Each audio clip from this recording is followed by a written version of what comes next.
আসসালামু আলাইকুম। আপনাদের আজকে এই সমীকরণটা প্রমাণ করে দেখাবো। হেলমহোল্টজ এর মূল যে সমীকরণ আমরা যেটা জানি, F = U - TS। এই সমীকরণটা আসলে কি আমরা যদি বুঝতে চাই, F হলো হেলমহোল্টজের মুক্তি শক্তি ফাংশন, আর U হলো মোট শক্তি, T তাপমাত্রা এবং S হলো বিশৃঙ্খলার একক, বিশৃঙ্খলার পরিমাণে বলা যায়। আচ্ছা, এটা মূলত কি? এফ আমরা যেই শক্তিটুকু মূলত ব্যবহার করতে পারি, ইউ হলো মোট শক্তি। এই মোট শক্তি তো আমরা পুরোটা ব্যবহার করতে পারবো না, যার কিছুটা অপচয় হবে। যেটুকু অপচয় হবে ওইটুকু যদি বাদ দেই, তাইলে আমরা মেইন যে যতটুকু ব্যবহার করতে পারবো অতটুকু শক্তি পেয়ে যাব। তো এই সমীকরণকে আমরা যদি এখন টি এর সাপেক্ষে আংশিক ডিফারেন্সিয়েশন করি, তাহলে দাঁড়ায় কি? Del del T of F equal, এবং ভি স্থির রেখে del del T of U V. এখন আমরা জানি ডিফারেন্সিয়েশনের ইউ ভি এর সূত্র এখন এখানে অ্যাপ্লাই করব। টি রেখা এস রে অন্তরীকরণ এবং এস রেখা টি রে অন্তরীকরণ। টি রে অন্তরীকরণ করলে del del T by del del T equal 1 আসে, তাহলে মাইনাস এস লেখা দিতে পারি ডিরেক্টলি। আবার আমরা তাপগতিবিদ্যার দ্বিতীয় সূত্র হতে জানি কি, DQ equal DU plus DW. আবার আমরা কি জানি, DS equal DQ by T, তাইলে ডিকিউ এর পরিবর্তে লিখতে পারি টিডিএস, এবং ডিডব্লিউ ইকুয়াল জানি কি পিডিভি।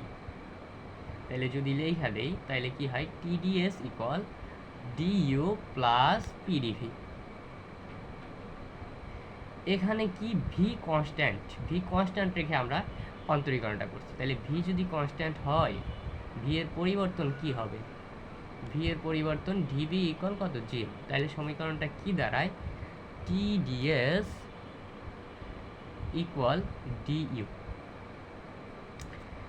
এখন এখানে কি ডিএস মানে কি বিশৃঙ্খলার পরিবর্তন, আর ডিও মানে কি অন্তস্থ শক্তির পরিবর্তন। আমরা এই পরিবর্তনগুলোকে তাপমাত্রার সাপেক্ষে অন্তস্থ পরিবর্তন লিখতে পারি।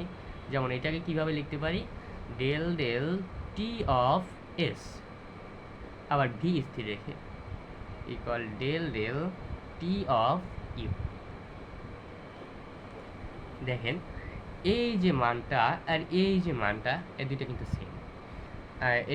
এইটাকে 1 নং, এটা 2 নং, আর এইটা যদি 3 নং হয়, 3 নং এর মান যদি আমরা 2 নং এ বসাই, তাহলে কি হয় দেখেন। এই জিনিসটা এই যে জিনিসটা, এই জিনিসটার মান কোনটা? এটা যদি এখানে বসাই, এই জিনিসটা আর এই জিনিসটা কিন্তু সেম। এটা কাটাকাটি থাকবে কি যদি বসে। 3 এর মান 2 নং এ বসিয়ে পাই কি পাই আমরা? কি পাই? Del del F del del T of V equal minus S. তাহলে এস ইকুয়াল কি পাই?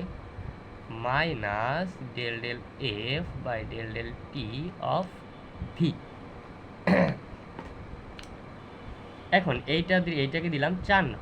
4 নং এর মান যদি আমরা 1 নং এ বসাই, তাহলে কি হয় দেখেন, F equal U plus T, S এর মান এটা বসাবো, এস এর মানে যে minus del F by del T V.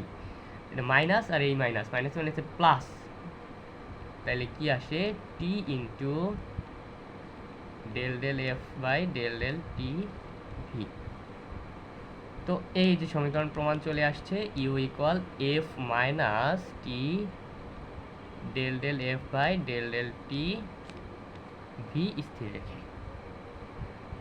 আশা করি আপনারা পুরো প্রমাণটা বুঝতে পেরেছেন।